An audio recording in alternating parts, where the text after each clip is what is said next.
The glass elevator climbed 73 floors, and my stomach dropped with each ascending number. I clutched my leather portfolio tighter, watching the city shrink beneath me until the buildings looked like toys scattered across a table. Relax, I whispered to my reflection. You've got this. But did I? This was Meridian Industries, one of the largest tech conglomerates in the world, and I was interviewing to be the personal assistant to Victoria Chen. The Victoria Chen. Forbes had called her the Iron Dragon of Silicon Valley. At 48, she'd built an empire that touched everything from artificial intelligence to renewable energy. The elevator doors opened with a soft chime onto the executive floor. Everything was white marble and chrome, minimalist and intimidating. A receptionist with perfect posture smiled at me. Double quotes, Ms. Rodriguez. Ms. Chen is ready for you. Third door on your right. My heels clicked against the marble as I walked. Through floor-to-ceiling windows, I could see the entire city sprawling below us, touched by the golden light of late afternoon. I knocked twice.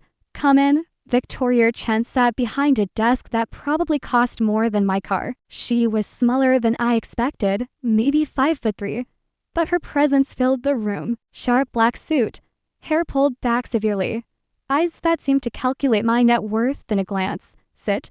Not a request. I sat. Your resume is impressive, she said without looking up. Top of your class at Northwestern. 3 years at Goldman Sachs, fluent in English, Spanish, and Mandarin. You left Goldman 6 months ago. Why? I'd prepared for this. I wanted work that felt meaningful. Finance was numbers on a screen. I want to be part of something that changes the world. Her eyes met mine. Flattery, truth, a slight smile. You realize this job will consume your life? I work 16-hour days. I expect my assistant to match that. Weekends, holidays, 3 a.m. calls about crises in our Singapore office. Your personal life becomes secondary. I understand. Do you? She leaned back. I've had 7 assistants in 3 years. They all understood too, at first. Then they met someone, or wanted work-life balance, or decided they missed having a life. I don't have time to train someone who'll leave in 6 months. I'm not looking for balance, I said. I'm looking for purpose. She studied me for a long moment. You start Monday, 7 a.m. sharp. Don't be late. I blinked. That's it. I don't believe in long interviews. I trust my instincts. My instinct says you're hungry, smart, and tough enough to handle this. Prove me right. I stood, extended my hand. Her grip was firm, brief. Thank you, Miss Chen. You won't regret this. I better not. The first week was a baptism by fire. I arrived at 6:45 a.m. to find Victoria already at her desk, barking orders in Mandarin to someone in Shanghai. I juggled calls, rescheduled meetings, ordered lunch she'd forget to eat, and learned the intricate politics of a company with 30,000 employees. By Friday, I felt like I'd aged a year. You're still here. Victoria looked up from her computer at 9 p.m., seeming genuinely surprised to find me at my desk outside her office. You're still here, I replied. I own the company, and I work for you. Another of those slight smiles. Go home, Alex. We have the board meeting Monday. You'll need your strength. I gathered my things, exhausted but satisfied. This was exactly what I wanted to be essential, needed, part of something bigger. The elevator doors were closing when a hand shot through them. They reopened to reveal someone I'd never seen before. She was tall, maybe 5'9", with the kind of athletic build that spoke of personal trainers and expensive gym memberships. Dark hair fell in waves past her shoulders. She wore ripped jeans and a leather jacket, diamond studs in her ears catching the light. She looked about my age, late 20s, and was studying her phone with intense focus. She glanced up as the elevator descended, and I forgot how to breathe. Her eyes were the color of honey with flecks of green, framed by long lashes. She had her mother's bone structure, but softened somehow, more approachable. Because yes, I knew immediately who she was. The resemblance was striking even though I'd never seen her in person. Isabella Chen, the rebellious daughter. The scandal, you're new, she said. It wasn't a question. I'm Alex, your mother's assistant. Another one. She smiled, but it didn't reach her eyes. How long do you think you'll last? Longer than the others, confident. Mom likes that. She tilted her head, studying me with unsettling intensity. What's your story, Alex? Career climber, family disappointment, running from something? Excuse me? Everyone who works for my mother is running from something. That's the only way you survive her, but you have to want this more than you want anything else. So what are you running from? The elevator reached the lobby, the doors opened, and she walked out without waiting for an answer, leaving me with the lingering scent of her perfume and a racing heart I didn't understand. I didn't see Isabella again for 2 weeks. I was too busy drowning in work. The board meeting was a success, but it triggered a cascade of new projects. Victoria trusted me with more responsibility each day, and I thrived on it. Then came the gala.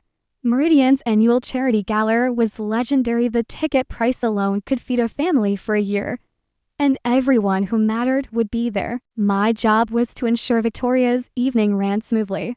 Right people at the right tables, speeches queued up, donations tracked. I arrived early in a black dress I couldn't afford, but bought anyway. The ballroom glittered like something from a fairy tale. Crystal chandeliers, ice sculptures, champagne flowing like water. You clean up nice. I turned to find Isabella in an emerald dress that should have been illegal. It hugged every curve, the slit reaching her mid-thigh. Her hair was styled in elegant waves, minimal makeup highlighting those incredible eyes. Miss Chen, Isabella, or Izzy, if we're going to be friends, are we going to be friends? That depends. She picked up two champagne flutes from a passing waiter, handed me one. Can you keep up? I'm working, you're always working. That's what Mom does. She takes interesting people and turns them into robots. Don't let her do that to you. Your mother gave me an incredible opportunity. My mother uses people. Isabella's voice had an edge now. She used my father until he couldn't take it anymore. She'd use me if I let her, and she'll use you until you break or wise up. Which will it be? Before I could respond, Victoria appeared. Isabella, you're here, surprised. You did invite me. I invite you every year. You rarely come. The tension between them was thick enough to cut. They had the same eyes, the same stubborn set to their jaw. But where Victoria was ice, Isabella was fire. I came because Alex intrigued me, Isabella said, and I felt my face heat. She seems different from your usual automatons. She's excellent at her job. Is that what matters to you? Excellence, not happiness, not fulfillment, just excellence. Isabella, forget it. Isabella downed her champagne. I'm going to get very drunk and scandalize your donors. Try not to have a heart attack. She walked away, and Victoria's expression remained neutral. But I saw something flicker in her eyes. Pain, regret. I apologize for my daughter, she said quietly. You don't need to apologize. She's not wrong. You know, Victoria looked at me directly. I do use people. It's how you build something that lasts. But I try to use them well, to give them purpose. Is that enough? I didn't know how to answer that. The gala proceeded smoothly despite the tension. I coordinated, managed, put out small fires. But I was always aware of Isabella across the room, laughing too loud, drinking too much, dancing with a succession of partners, both male and female, seeming determined to prove something. At midnight, I found her on the balcony, alone. Shouldn't you be inside managing my mother's empire? She asked without turning round. Everything's under control, is it? She finally looked at me, and the sadness in her eyes was devastating. Do you know why I left? Why I don't work for Meridian? Why I barely speak to my mother? It's none of my business. She wanted me to be her, the perfect heir, the next Victoria Chen. But I wanted to be me, messy, uncertain, human. She couldn't accept that. So I left, and now we play this game where we pretend to be family at events like this. Have you tried talking to her? Isabella laughed bitterly. Talking to my mother is like talking to a calculator. She processes input, provides output, but she doesn't feel it. She doesn't feel anything. I think she does. I think she feels everything and hides it because showing emotion is weakness in her world. Isabella turned fully toward me, those honey green eyes searching my face. Why are you defending her? I'm not defending her. I'm trying to understand her and maybe understand you too. Understanding me? She stepped closer. What do you want to understand? My heart pounded. She was inches away now, close enough that I could smell her perfume again. Could see the golden flecks in her irises. Why you're so angry at someone who clearly loves you? I whispered, love. Isabella's laugh was sharp. Is that what you think this is? Yes, you're naive. But she didn't move away. My mother loves her company. She loves success. She loves winning. She doesn't love people. She acquires them, manages them, discards them when they're no longer useful. Then why do you keep coming to these events? Why not cut her off completely? Isabella's mask cracked. Because despite everything, she's my mother, and some stupid part of me keeps hoping she'll look at me and see her daughter instead of a disappointing investment. Without thinking, I reached out and touched her arm. Isabella, she moved fast. One moment we were standing apart. The next she had me against the balcony wall, her body pressed against mine, her hand beside my head. My breath caught. Do you know what you're doing? She asked, her voice rough. Playing with fire like this? I'm not playing, aren't you? Her eyes dropped to my lips. You work for my mother. Getting involved with me would be complicated. I know, and you're still here. I'm still here. She kissed me. It was nothing like I expected and everything I didn't know I needed. Soft at first, questioning, then deeper as I responded. Her hand moved to my waist, pulling me closer, and I forgot where I was. Forgot the gala, forgot everything except the feeling of her lips on mine. When we broke apart, both breathing hard, reality crashed back. I should go, I said. Probably, this can't happen again. Probably not. But neither of us moved. Alex, Victoria's voice from the doorway shattered the moment. I need you inside. I couldn't read her expression. Had she seen? Did she know? Isabella stepped back, her mask falling back into place. Go on, Alex. My mother needs you. She always needs someone. I straightened my dress and walked past Victoria back into the ballroom, feeling her eyes on my back like a brand. The next morning, I expected to be fired. Instead, Victoria said nothing. We went through our usual routine emails, calls, meetings. She was perfectly professional, perfectly normal. It was torture. By Wednesday, I couldn't stand it anymore. Miss Chen, about the gala, what about it? I wanted to apologize if my behavior was inappropriate.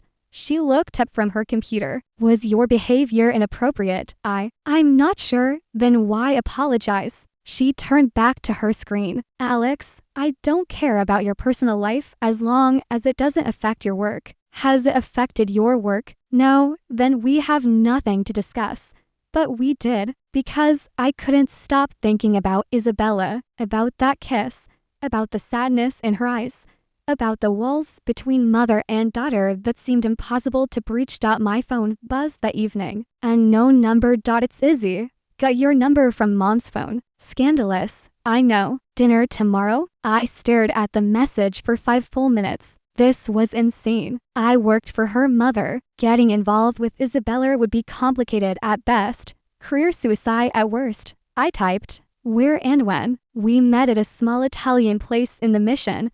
The kind of restaurant with checkered tablecloths and candles and wine bottles. Isabella was already there, wearing jeans and a sweater, looking more relaxed than I'd ever seen her. You came, she said. You doubted. Yes, she smiled, and it transformed her face. I thought you'd ghost me. Most people connected to my mother do. Once they realize I'm the black sheep. I'm not most people. No, you're not.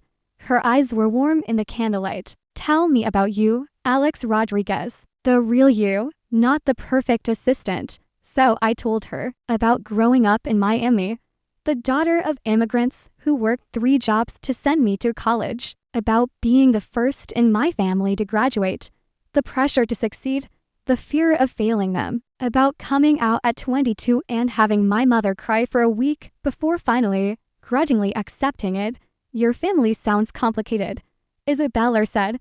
All families are complicated, even billionaire ones. especially billionaire ones. She refilled my wine. Did mom tell you about my father? Just that they're divorced. He was her first hire. Young, ambitious, wanted to change the world. Sound familiar? She gave me a knowing look. They built Meridian together, got married, had me, but the company always came first. Always. He stayed as long as he could, then he broke. Just walked away one day when I was 12. Left me with her. Isabella, I'm not looking for pity. I'm explaining why I am the way I am, why I don't trust easily, why I push people away. She met my eyes. Why am terrified of you, terrified? You remind me of him, of my father, that hunger in your eyes, that need to prove yourself. And I'm afraid you let my mother consume you the way she consumed him. I reached across the table, took her hand. I'm not your father. How do I know that? You don't. You have to trust me. She laughed softly. Trust? That's a big ask. I know. We talked for hours. About art she painted. Music, we both loved jazz. Travel, she'd been everywhere. I'd been nowhere. She was brilliant and funny and damaged in ways that made my heart ache. When we left the restaurant, she walked me to my car. This is dangerous, she said. I know. My mother will find out eventually. I know that too. And you're still here. I kissed her this time, slower than the balcony kiss, more deliberate. I'm still here. We fell into a pattern over the next month. I worked impossible hours for Victoria, managing her empire, becoming indispensable, and I spent every free moment with Isabella's stolen evenings at her loft in Soma, late night phone calls, weekends when Victoria traveled. Without me. It was perfect and impossible in equal measure. Isabella showed me her art abstract paintings full of violence and beauty. My therapist says I'm working through mother issues, she joked, but I could see the pain in every brushstroke. You're incredibly talented, I said, studying a canvas of reds and golds that look like fire. Mom thinks art is a waste of time, not a viable career path, she says. As if I need a career when I have a trust fund. Is that why you paint? To rebel against her? I paint because it's the only time I feel real. She came up behind me, wrapped her arms round my waist. And when I'm with you, I leaned back into her. We can't hide this forever. I know your mother trusts me. I hate lying to her. Would you rather tell her? Watch her cut you out of her life like she did my father? I didn't have an answer for that. At work, Victoria was grooming me for bigger things. She had me sit in on executive meetings, trusted me with confidential information, asked my opinion on strategic decisions. You're not just an assistant anymore, she said one day. You're becoming part of the inner circle. There are people who've worked here for decades who don't have this kind of access. I'm honored. Don't be honored. Be ready. I'm building something here, Alex, a legacy, and I need people I can trust to help me build it. The guilt was eating me alive. It came to a head on a rainy Thursday. Victoria called me into her office at 8 p.m. Sit, she said, and my stomach dropped. She knew. Somehow she knew. But instead, she said, I'm making you my chief of staff. I blinked. What? It's a new position. You'll oversee my personal office, manage executive initiatives, be my proxy in meetings I can't attend, significant pay raise, stock options, the works. She actually smiled. You've earned it, Miss Chen. I don't know what to say. Say yes. Say you're committed to this company, to this vision. She leaned forward. I'm 63, Alex. I won't run Meridian forever. I'm looking for people who can carry this forward, who understand what we're building. My phone buzzed. Isabella, miss you. Come over when you're free. Victoria continued talking about responsibilities and expectations, and all I could think about was that I was lying to this woman who trusted me, who was handing me her legacy, while I was sleeping with her daughter behind her back. I need to think about it, I heard myself say. Victoria's expression cooled. Think about it. This is the opportunity of a lifetime. I know, and I'm grateful. I just need a night to process. 24 hours, she said. Then I need your answer. I left her office feeling sick. I drove to Isabella's loft in a daze. She took one look at my face and pulled me inside. What happened? I told her everything. The promotion, the guilt, the impossible situation I'd created. You have to tell her, Isabella said quietly. Tell her what? That I'm sleeping with her daughter. She'll fire me. Worse, she'll feel betrayed. She should feel betrayed. We've been lying to her. You wanted to keep it secret. Because I'm a coward. Isabella's eyes filled with tears. Because I'm terrified of her rejection, of her judgment. But you're not me, Alex. You're brave and honest, and you can't live like this. If I tell her, I lose everything. The job, the future she's offering, probably you too. If you don't tell her and she finds out another way, you lose all that plus your integrity. Isabella touched my face. You told me you weren't like my father. Prove it. Don't let her consume you. Don't let this job cost you your soul. I left that night without an answer, driving through empty streets, torn between two futures. I made my decision at 3 a.m., staring at my ceiling. At 7 a.m., I walk into Victoria's office. She was already there, of course, reading something on her tablet. I need to talk to you, I said, about the promotion you're accepting, about your daughter. Her expression didn't change, but something shifted in her eyes. What about Isabella? I'm involved with her. We've been seeing each other for 6 weeks. I should have told you immediately. And I'm sorry I didn't. I understand if you want to fire me. Silence. Long, terrible silence. Then, sit down, Alex, I said. When did this start? The night of the gala. On the balcony. I see. She set down her tablet. And you're serious about her? Yes. Does she feel the same? I think so. I hope so. Victoria stood, walked to her window overlooking the city. My daughter and I have a complicated relationship. I know. Do you? Do you know that I haven't hugged her in 5 years? That we can barely have a conversation without it turning into a fight? That I have no idea how to be her mother anymore. Her voice cracked on the last word, and I realized I was seeing something no one else saw. Victoria Chen without her armor. I failed her, she continued. I was so focused on building this company, on proving myself, that I neglected the person who mattered most. And now she hates me. She doesn't hate you. She's hurt. There's a difference. Is there? Victoria turned to face me. She left because I couldn't give her what she needed. Love without conditions. Acceptance without judgment. And now she's found that with you. Miss Chen, I should fire you. It's what anyone else would do. The prudent choice, protecting the company, maintaining boundaries. She smiled sadly. But you've made my daughter happier than I've seen her in years. How can I fire someone who's done what I couldn't? I felt tears on my face. I'm sorry. Don't be sorry for falling in love, Alex. Be sorry that you didn't trust me enough to tell me sooner. She sat back down. Here's what's going to happen.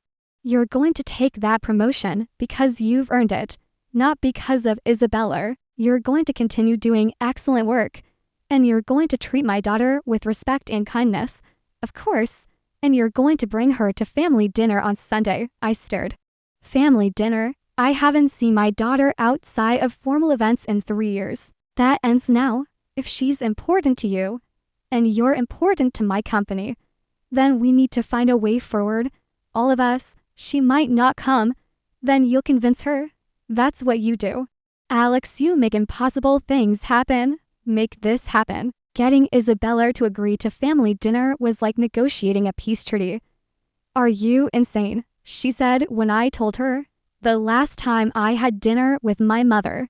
We didn't speak for 6 months afterward. She's trying. Is he really trying? Why now? Because you're involved. Maybe. Does it matter? She paced her loft, agitated. You don't understand.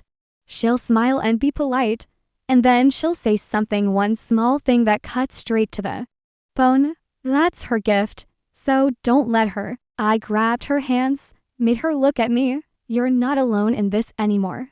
I'll be there. We'll handle it together. You really think this can work? You, me, her? I think we have to try.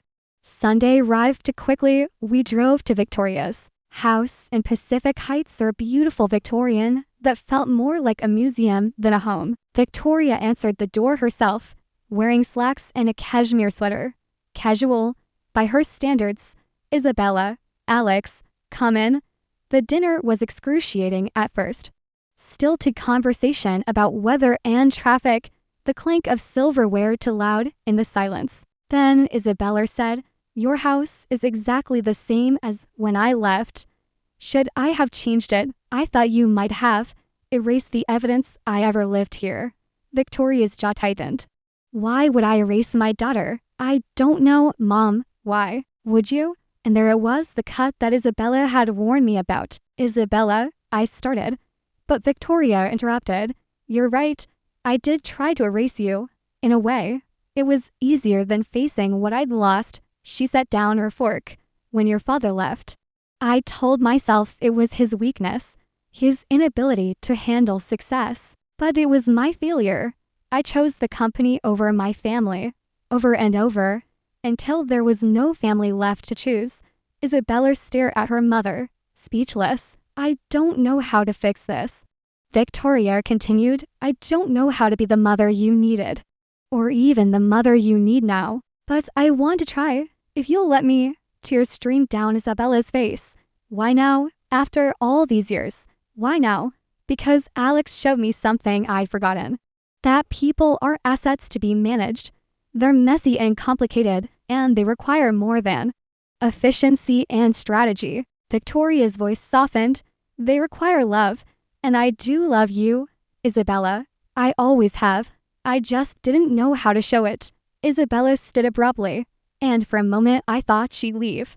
Instead, she walked around the table and hugged her mother. Victoria stiffened at first, then wrapped her arms around her daughter and held on like she was drowning. I quietly excused myself to the kitchen, giving them space. 20 minutes later, they came in together, both red-eyed but smiling. "Thank you," Victoria said to me. "For what?" "For seeing what I couldn't. For being brave enough to tell me the truth." She looked at Isabella. "For making my daughter happy. I love her," I said simply. "Both of you should know that." Isabella took my hand, "And I love her. Crazy as it is, it's not crazy," Victoria said. "It's possibly the sanest thing either of you have done.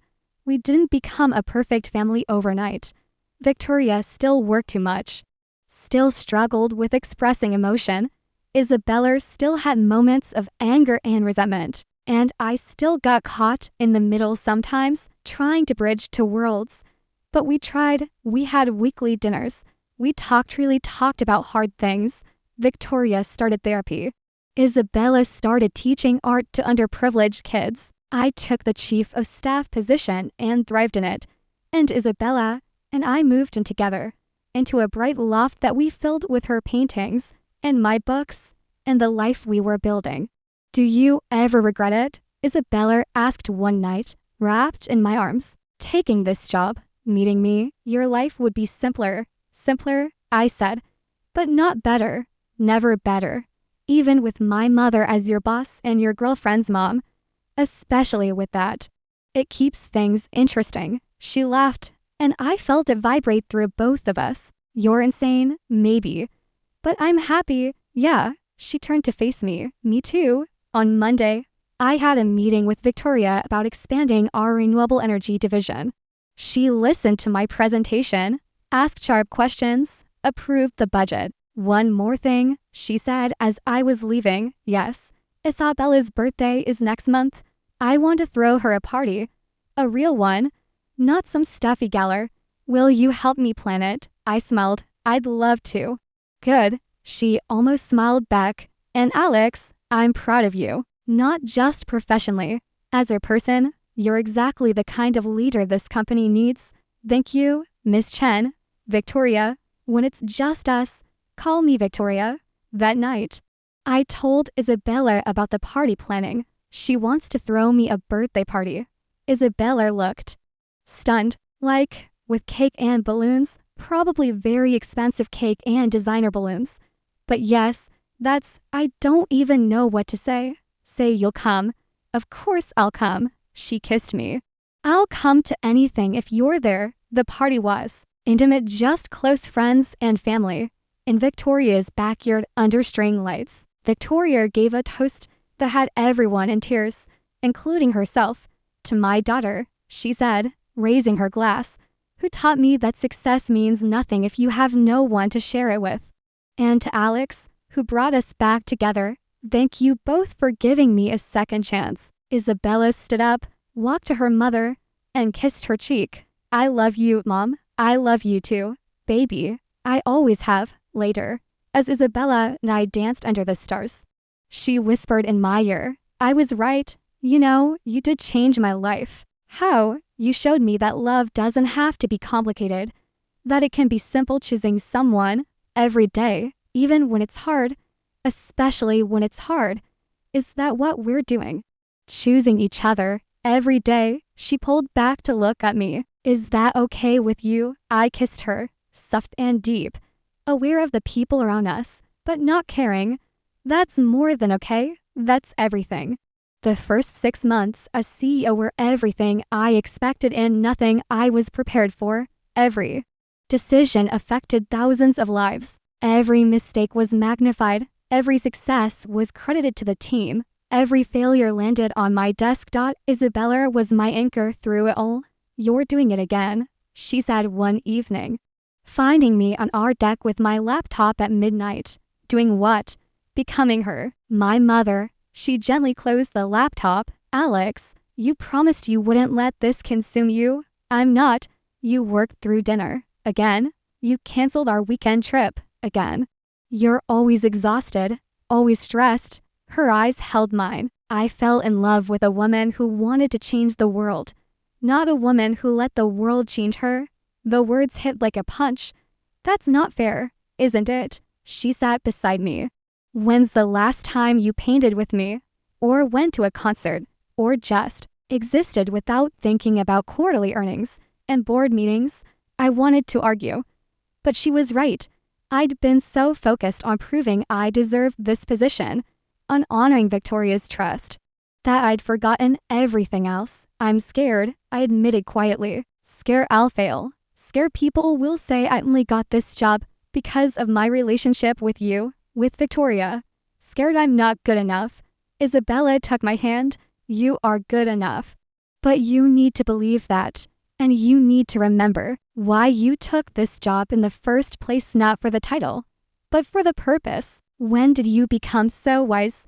I had a good teacher. She smiled. You taught me that success isn't worth it if you lose yourself. Now I'm teaching you the same thing. The next day, I called an all-hands meeting. 5,000 employees gathered in the auditorium and via video. Blink. I want to talk about balance. I began. Not work-life balance. That phrase suggests they're opposing forces. I want to talk about integration. About building a company where success doesn't require sacrifice, where we can be excellent and human at the same time. I announced new policies, mandatory vacation time, mental health days, flexible schedules, on-site childcare expansion. The stock price dipped temporarily. Investors worried about costs, but employee satisfaction soared. Victoria called me that evening. That was a bold move, too bold. No, it was right. I should have done it years ago. She paused. How's Isabella? She's good. We're good. Thank you for asking. I'm trying to be better at that. Asking, caring about the answer. Another pause. Would you two like to come to dinner this weekend? I've been practicing my cooking. I laughed. You cook now? Badly. But I'm trying. The call came at 3 a.m. 3 months before the wedding. Turn on the news, Victoria said, her voice tight. I fumbled for the remote. Every channel was showing the same thing. Our facility in Taiwan, engulfed in flames. Early reports suggested an explosion in the battery manufacturing sector. How many? I asked, already pulling on clothes. 12 confirmed dead, 30 injured. Alex. The preliminary investigation suggests it was preventable. Safety violations. My blood ran cold. That's impossible. We passed inspection 2 months ago. I know, but someone cut corners, and now people are dead. Isabella was already up, making coffee. How bad? Bad. I need to get to the office. I'm coming with you. Izzy, you don't have to. You think I'm letting you face this alone? We're partners. Remember? She was already getting dressed. Besides, Mom's probably already there. Someone needs to make sure you don't work yourselves to death. She was right. Victoria was in the war room when we arrived, surrounded by lawyers, PR specialists, and executives. The next 72 hours were a blur. Press conferences where I had to face grieving families.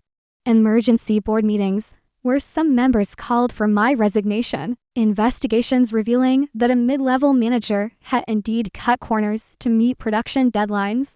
This is on me, I said to Victoria on the third night. It happened under my watch. It happened because someone prioritized profits over people. That's not your fault. I'm the CEO. Everything is my fault. No, her voice was sharp. You take responsibility. Yes, but you don't take on guilt that isn't yours. I made that mistake for 30 years, carrying the weight of every failure, every setback. It nearly destroyed me. Isabella brought us both coffee. What Mom's trying to say is that you can't save everyone. You can only do your best and keep trying to do better. When did you to become a team? I asked, managing a weak smile. Since someone had to keep you from self-destructing, Isabella said, kissing my forehead. We take turns. In the end, we settled with the families, implemented sweeping safety reforms, and I publicly took responsibility while also explaining the systemic changes we were making. 3 board members resigned. The stock price took a beating, but we survived. The morning of our wedding, I woke up to find Isabella already awake, staring at the ceiling. Second thoughts? I asked. Never. She turned to face me. Just thinking about how far we've come. 2.5 years ago, you were a stranger in an elevator. Now you're the person I can't imagine living without. That was poetic. You should write vows like that. Already did. She grinned. Mine are going to make you cry. Competitive until the end. You know it. The wedding was everything we wanted. Small, intimate, meaningful. We'd rented a private beach on Maui. Invited 50 people we actually cared about. Victoria had helped with every detail, throwing herself into planning with an enthusiasm that surprised us all. I miss so much of your life, she'd said to Isabella during a planning session. Let me have this. Now, standing under a bamboo arch with the ocean behind us, watching Isabella walk toward me in a simple white dress with flowers in her hair. I understood what people meant when they said time stopped. She was radiant. She was mine. She was everything. Victoria walked between us, one arm linked with each of her girls. Who gives these women to each other? The officiant asked. I do, Victoria said, her voice thick with emotion. With my blessing and my love, she kissed us, both on the cheek, before taking her seat in the front row. Isabella's vows did make me cry. She talked about walls and bridges, about fear and courage, about finding home in another person. My vows were simpler. I choose you, today, tomorrow, every day after, in success and failure, in joy and sorrow, in the extraordinary and the mundane. I choose you, Isabella Chen, for all my days. When we kissed as wives, the small crowd cheered, and I heard Victoria's voice above all the others, shouting with uncharacteristic abandon. At the reception, Victoria gave a toast that had everyone reaching for tissues. I used to think love was a weakness, she said, something that distracted from important work, from building empires and changing the world. I was wrong. Love is the only thing that matters. These 2 women taught me that. They rebuilt a broken family. They showed me that success without connection is just emptiness dressed up in expensive clothes. She raised her glass. To Alex and Isabella, may you always choose each other, even when it's hard. Especially when it's hard, later, dancing with Isabella under strings of lights. I felt complete in a way I never had before. Happy? She asked. Impossibly so. Good. Because you're stuck with me now, Mrs. Rodriguez Chen. Best decision I ever made. A year into our marriage, Isabella came home with news. I've been thinking, she said, setting down her bag, about kids. I looked up from my laptop. Kids? Yeah, I mean, we've talked about it before. But I'm ready. If you are, my heart raced. You want to have a baby. I want us to have a baby. I don't care who carries, who donates. I just want to build a family with you. We spent months researching options, meeting with doctors, having long conversations about what kind of parents we wanted to be. Not like my mother, Isabella said one night. I mean, I love her. And she's trying so hard now. But I want to be present. I want our kids to know they're the priority. Not like mine either, I added. All pressure and expectations. I want them to feel free to be whoever they are. So we'll figure it out together. Make our own way. In the end, Isabella carried. I'll never forget the day we heard the heartbeat strong and fast. Impossibly real. That's our baby, Isabella whispered, tears streaming down her face. That's our baby, I echoed, in awe. We told Victoria at our weekly dinner. She stared at us for a long moment, then burst into tears. I'm going to be a grandmother, a grandma. Isabella corrected. We are not calling you grandma. Victoria laughed through her tears. I don't care what you call me. I'm going to be the best grandmother in the world. The bar is pretty low, Mom. You weren't great at the mother thing. I know, but I'm a quick learner. She reached across the table, taking both our hands. Thank you for giving me another chance. For letting me be part of this. The pregnancy was hard. Isabella had terrible morning sickness, then complications that put her on bed rest for the last trimester. I worked from home, managing conference calls while bringing her smoothies and rubbing her swollen feet. You're going to be such a good mom, she said one afternoon. How do you know? Because you already are. You take care of everyone, me, your team, even my mother. This baby is lucky to have you. We're lucky to have each other. Victoria surprised us by taking a leave from her consultancy to help when the baby came. I want to do this right, she said. I wasn't there for Isabella. Let me be there for my grandchild. Maya Rodriguez Chen arrived on a rainy Tuesday in March. 6 pounds and 8 ounces of pure miracle. She had Isabella's eyes and my nose and Victoria's stubborn chin.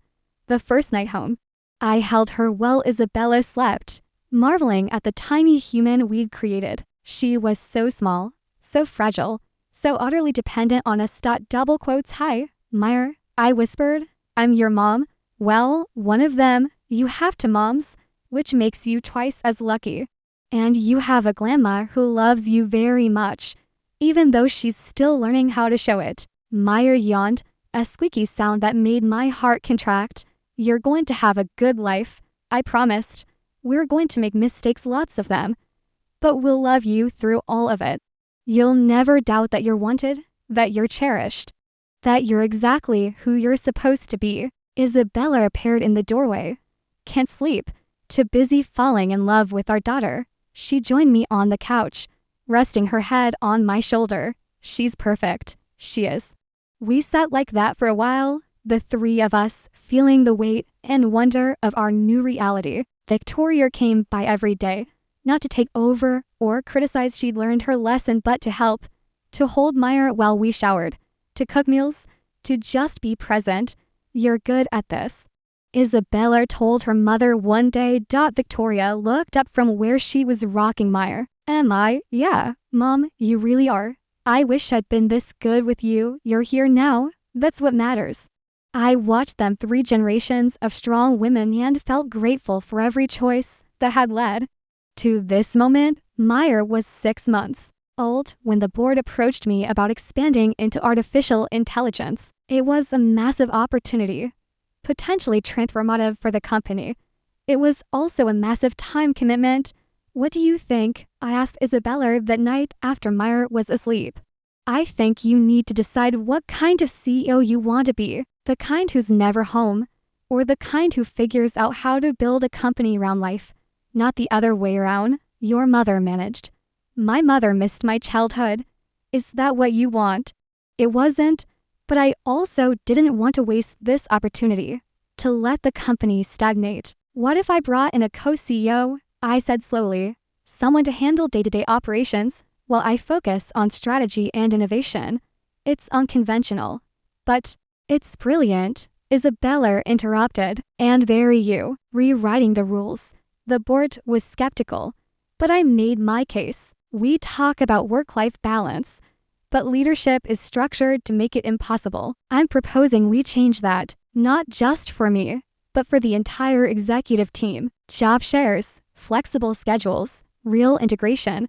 What if it doesn't work? One board member asked. Then we learn and adapt. But I'd rather try and fail than not try at all. We brought in Kenji Nakamura as co-CEO. He was brilliant, driven, and crucially, understood that sustainable success required sustainable practices. Your wife is a revolutionary, he told me after his first week. She's been telling me that for years. I'm finally listening. With the new structure, I was able to be present for Maya's first word mummer, which both Isabella and I claimed was directed at us. Her first steps, her first birthday. I worked hard, but I also lived fully. Maya was 3 when Victoria was diagnosed with cancer, pancreatic, stage 3. The word hung in the air like a bomb waiting to explode. How long? Isabella asked, her voice barely a whisper. With treatment, maybe 2 years. Without it, 6 months. You'll do treatment, I said firmly. Victoria smiled sadly. Of course, I'm not ready to go yet. I have too much to live for now. The next year was brutal. Victoria endured surgery, chemotherapy, radiation. She lost her hair, her strength, her legendary energy, but she never lost her spirit. Maya didn't understand why Grandma was sick, why she couldn't play as much, but she'd climb into Victoria's lap and pat her face gently, saying, all better, Grandma, all better. She's better medicine than anything the doctors give me, Victoria said. During one of her good days, we took Maya to the park. Victoria sat on a bench while Maya played on the swings, Isabella pushing her higher and higher. I want to thank you, Victoria said quietly. For what? For everything. For pushing me to reconcile with Isabella. For giving me a second chance at family. For Maya, her eyes glistened. I spent so much of my life building things, companies, wealth, influence. But this, watching my daughter and granddaughter together, knowing I'm part of that, this is what actually matters. You have time, Victoria. The treatment is working. Maybe, maybe not. But either way, I need you to promise me something, anything. Don't let the company consume you. Don't make my mistakes. You've built something better, a company that values humanity, a family that's strong and real. Keep that, protect it, I promise, and take care of my girls. I know Isabella's strong, but she'll need you when I'm gone. Don't talk like that, Alex. She took my hand. I'm 65. I've had a remarkable life, more than I probably deserved. If it ends tomorrow, I'll go knowing I finally got it right. Because of you, I couldn't speak past the lump in my throat. Victoria beat the odds. She made it to Maya's 4th birthday, her 5th. The cancer came back, went away, came back again. She was in and out of the hospital. But she fought. She was there for Maya's first day of kindergarten, taking pictures with tears streaming down her face. She was there when Meridian Industries was named one of the best places to work in America. She was there when Isabella had her first major gallery show, telling everyone who would listen about her talented daughter. She was there for all of it, holding on with pure stubbornness. I stood in Victoria's office, but this time I was on the other side of the desk. She'd announced her retirement 6 months ago, and after a lengthy search and countless interviews, the board had made their choice. How does it feel? Victoria asked. Being CEO, terrifying, exhilarating, surreal. Good. That means you respect the position. She stood, and for the first time since I'd known her, she looked her age. Tired but content. You'll do great things, Alex. I believe that. I learned from the best. You learned, yes. But you'll do it better. You won't make my mistakes. She glanced at the photo on my desk, Isabella and me at our engagement party. You already know what matters most. After she left, I sat in the CEO's chair and looked out at the city. So much had changed since that first elevator ride. I'd been so hungry then, so desperate to prove myself. I was still hungry, but now I knew what I was hungry for, not just success, but meaning, not just achievement, but connection. My phone buzzed. Isabella, dinner tonight? Your place or mine? Ours. I texted back. We'd bought a house together in Marin, a place with room for her studio and my home office and, eventually, maybe a family. Yours? I corrected myself. Everything is ours now. Seppi, she replied. I love it. I love you. Come home soon. Mrs. Future Rodriguez Chen. I smiled at that. We were getting married in 3 months. On a beach in Hawaii with a small group of friends and family. Victoria was walking us both down the aisle, an unusual choice. But then, nothing about us had ever been conventional. My assistant knocked. Ms. Rodriguez, the board is ready for you. I'll be right there. I stood, straightened my suit, and took a deep breath. I'd been hired by a billionaire CEO and changed by her daughter. Now I was the CEO, and the daughter was my partner, my love, my home. Life was funny that way. You set out looking for one thing and found everything else instead.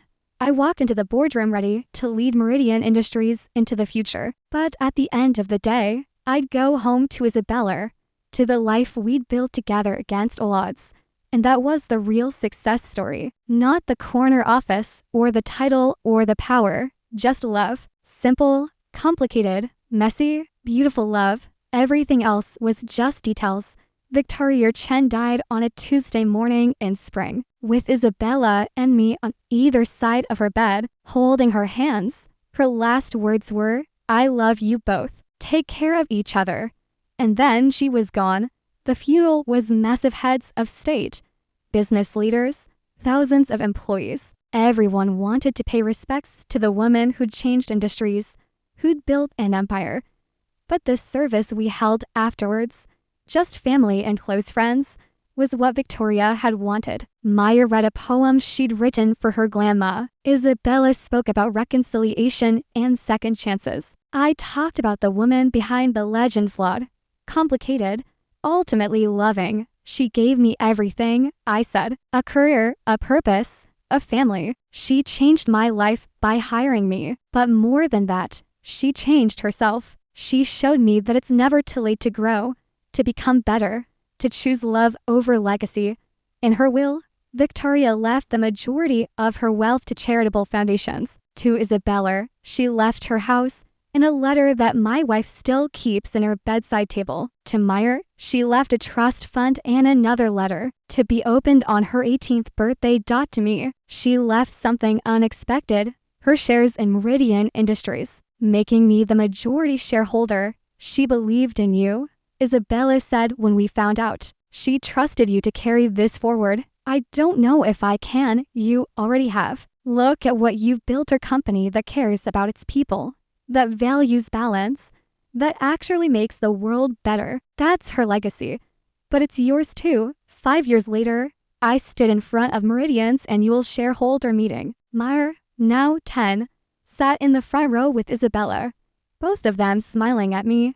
Today, I'm announcing something unprecedented. I began. Meridian Industries is becoming a public benefit corporation. Profits will still matter, but they won't be our only measure of success. We'll be accountable to our employees, our communities, our planet, not just our shareholders. The room erupted, some in applause, some in outrage. But I'd learned from Victoria that bold moves define legacies. After the meeting, Meyer ran up to hug me. Did I do good? She asked. She'd been nervous about attending, worried she wouldn't understand. You did perfect. Sweetheart, Grandma would be proud, right? Isabella and I exchanged glances. Yeah, baby, she'd be very proud.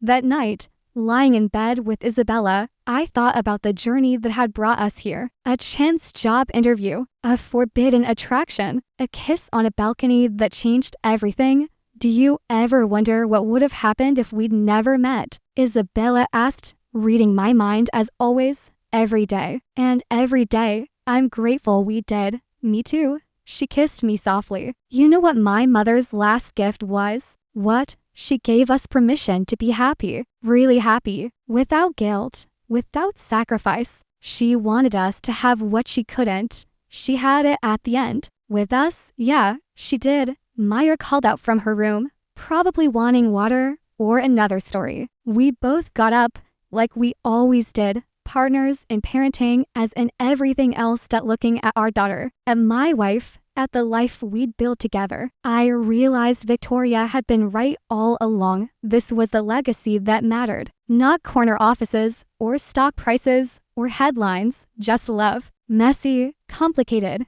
hard-won love. And it was worth everything.